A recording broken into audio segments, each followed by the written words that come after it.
Hello, I know it's been a while, but I've been busy with stuff, but I'm free now, which means I can start making more videos. I also hit 1,000 subscribers while I was gone, which is pretty cool and also a bit scary, but I'm just gonna not think about that and continue as I usually do. Um, so yeah, I have a bunch of other videos in the pipeline, but I thought I should just get the chess recaps done and over with. Fortunately, this one is quite a short one, as you will see.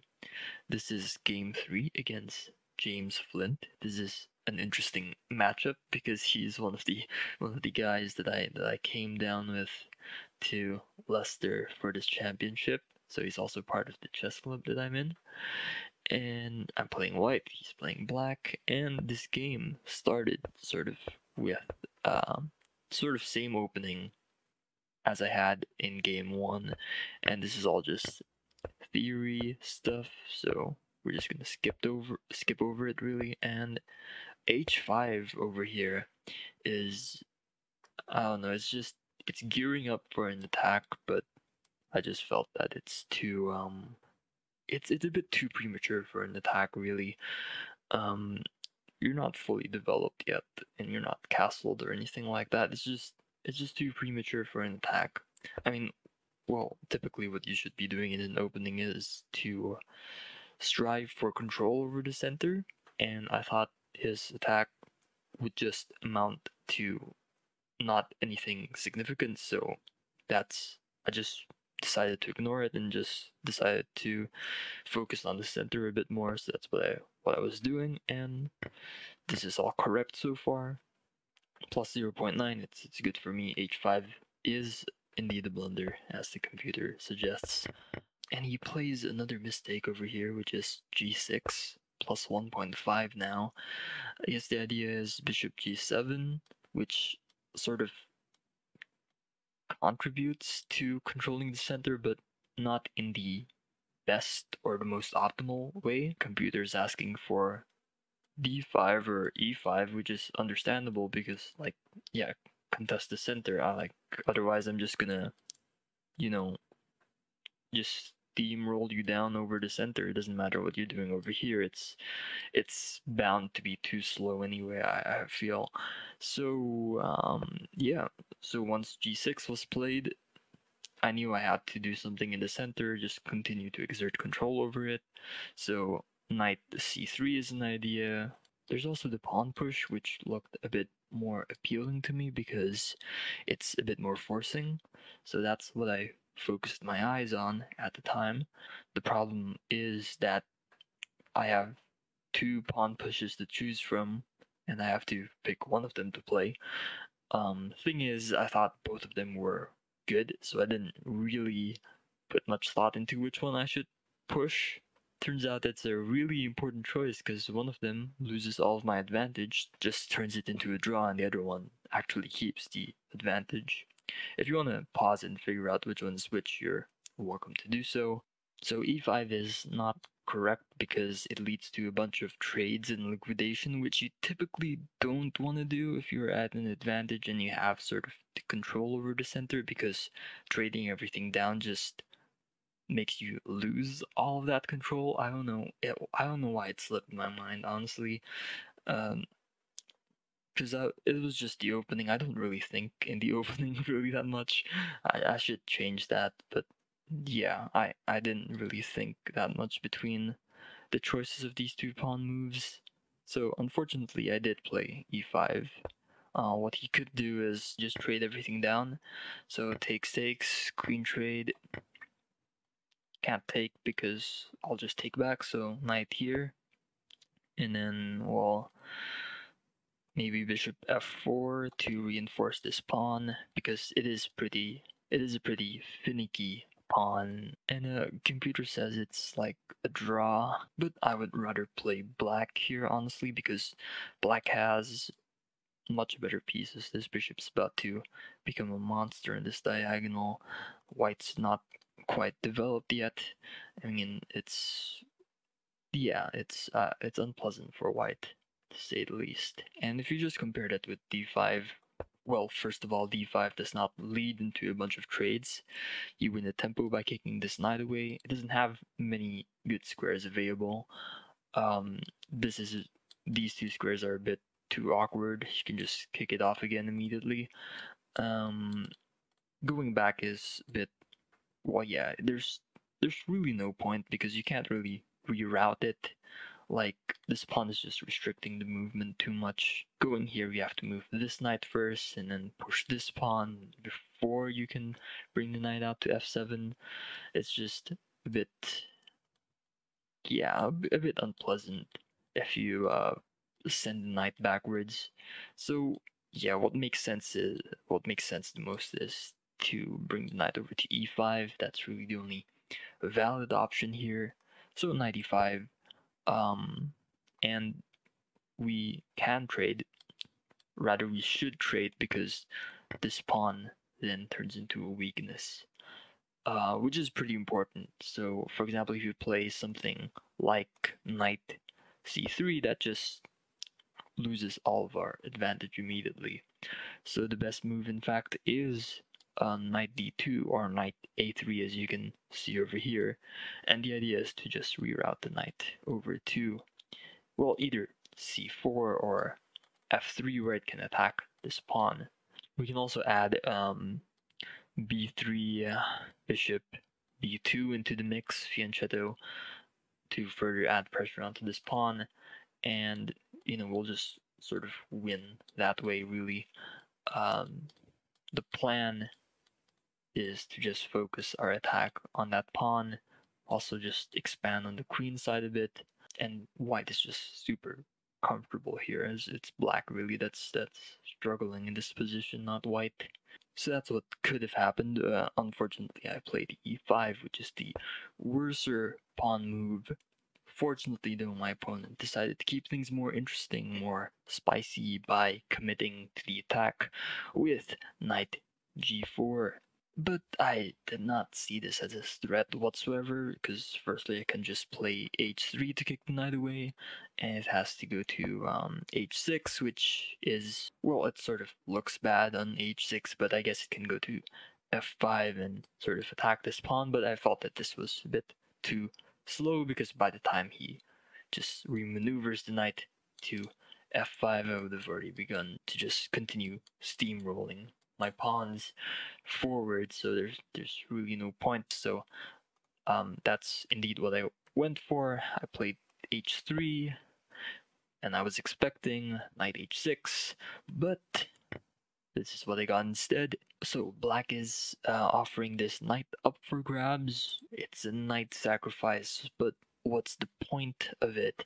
Obviously, there's always a point to sacrifices. You don't just do it for no reason. The point of this sacrifice is, I think, it has to do with setting up a sort of fishing pole trap, which sort of involves opening up the h-file, kicking the knight away, winning a tempo for black. Black will use that tempo in order to send their queen to the h-file, where they can initiate a deadly checkmating attack. However, things don't really work out here for black because the queen does not have a direct access to the h-file. It'll take 2 moves here instead of 1, and tempo is really important for attacks like these, because if you're too slow, then, well, I'll just have time to defend and your sacrifice will be worth nothing. For example, I can just do knight takes, and if the queen just wants to charge in, just a simple move like queen takes g4 just shuts down that plan entirely. So at the end of the day, you're just down a piece. So tempo really is important in situations where you've sacrificed a piece for an attack. The attack has to be swift and decisive. You can't really afford to take 2 moves to send the queen over to the h-file. It has to be 1 if you want, to increase your chances for a successful attack. 2 is just a bit too slow. So, let me show you an example of what a successful fishing pole trap looks like. this position arises from a Ruy Lopez.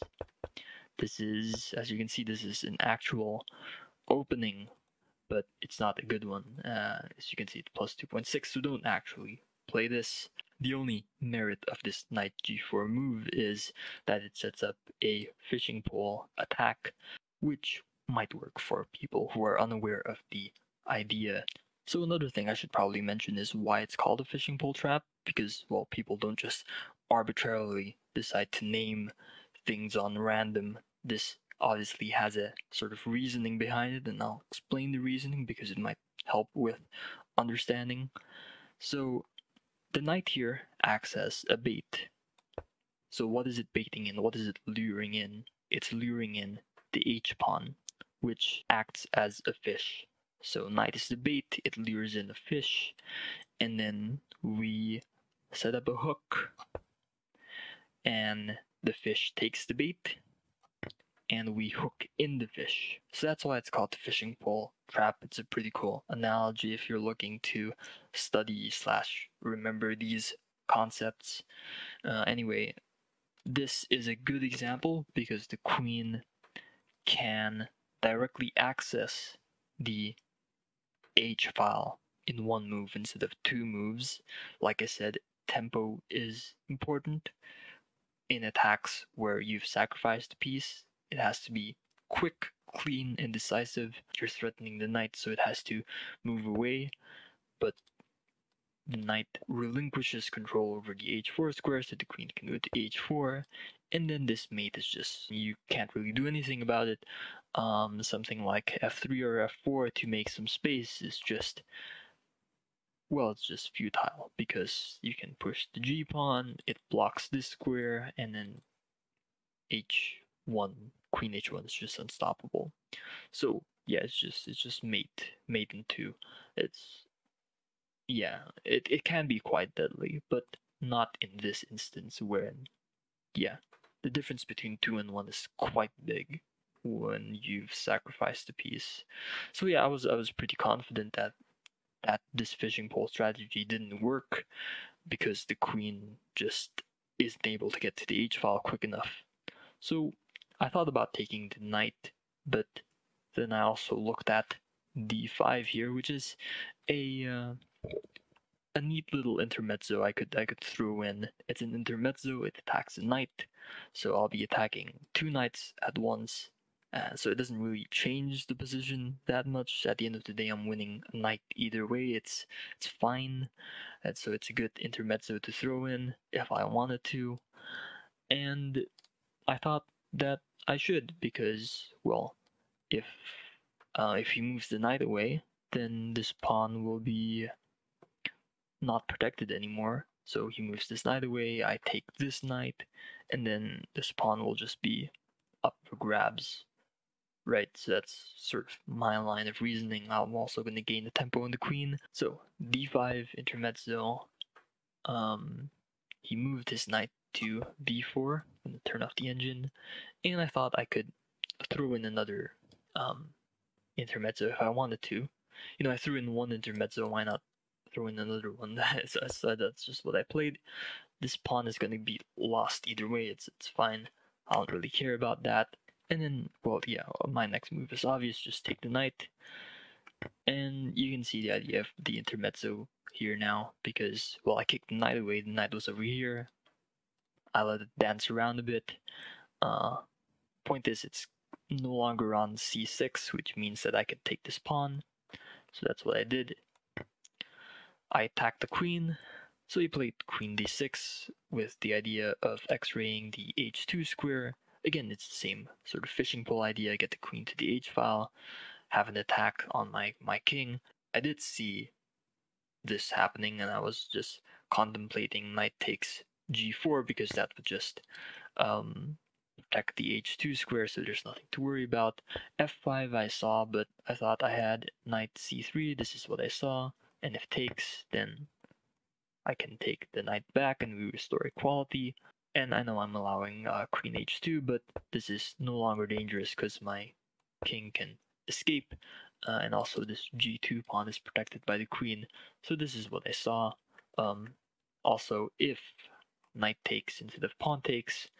So if knight takes, then I have queen takes, and this is pinned, so you can't capture back. So that's what I saw, that's what I was thinking about, except I thought a bit further, and I saw the even better move, queen a4 check. Well, you can play b4, which just prolongs the inevitable, or you can play king d8, which sets this king and queen nicely for this royal fork. I just win the queen and it's game over. He resigned after I played queen a4, and with that I got my second win in the British Chess Championships. Thank you for watching. I'll see you next time. I'll try to be quick with releasing these. Goodbye.